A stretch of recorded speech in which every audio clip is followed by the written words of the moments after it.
All right, welcome. So we're gonna go ahead and get started just by doing kind of a little review of Stat 113, just to make sure that everyone's kind of on the same page with that type of material.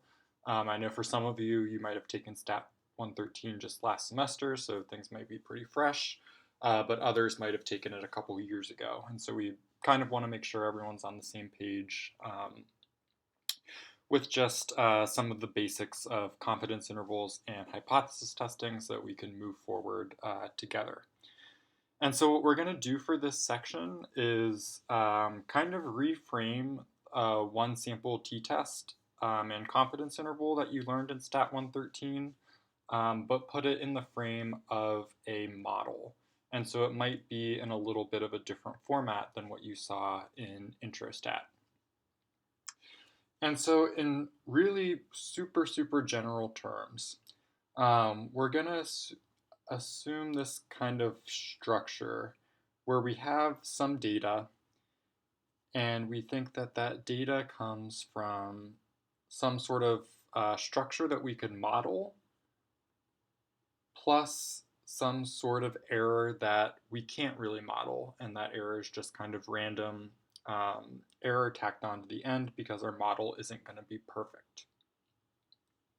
For most of this course, we're actually just going to have a single response variable, and our model is going to consist of predictors.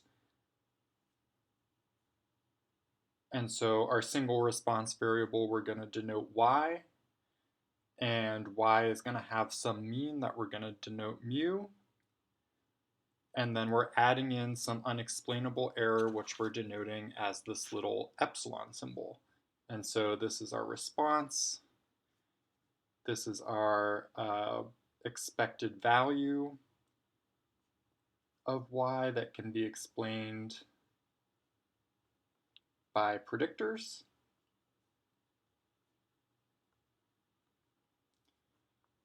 And then this is our unexplainable error, epsilon.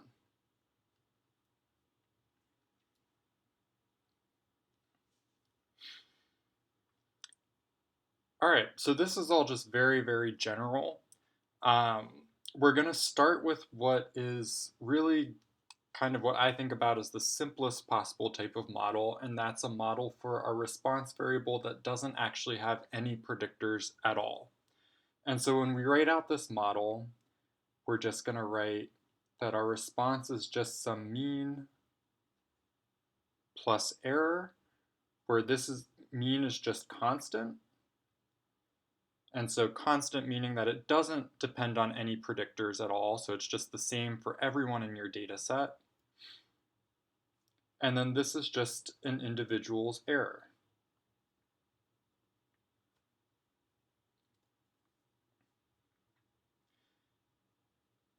And so again, even if it wasn't written like this in Stat 113, this is really the setup for your one sample t-test because you just have a single quantitative response and there's no real predictors that you're using to model that response with. The example that we're going to use to open up is something that should be kind of relevant for everyone in this class at least about Stat 213 grades. And so we're gonna consider the final grades of students in Stat 213 in the fall of 2019 and the spring of 2020, both semesters in which I taught this course, so that's why I have the grades for them, on a 0 to 4 scale. What we want to find is a 90% confidence interval for that mean.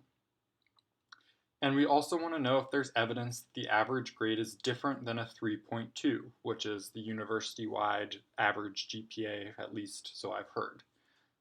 This might be interesting to you all because it might tell you whether this course, I guess whether there's evidence that this course might be harder than average or easier, at least according to the mean GPA.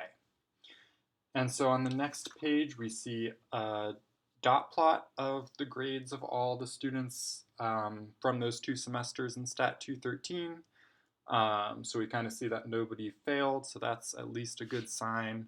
And then we also see the mean GPA, the standard deviation, which was denoted S, and then the sample size, which is the number of students, and that's 47. And so what we're going to do and pick up in the next video is we're going to kind of go through writing this population model and then carrying out the hypothesis test to see if the mean GPA is different in 3.2.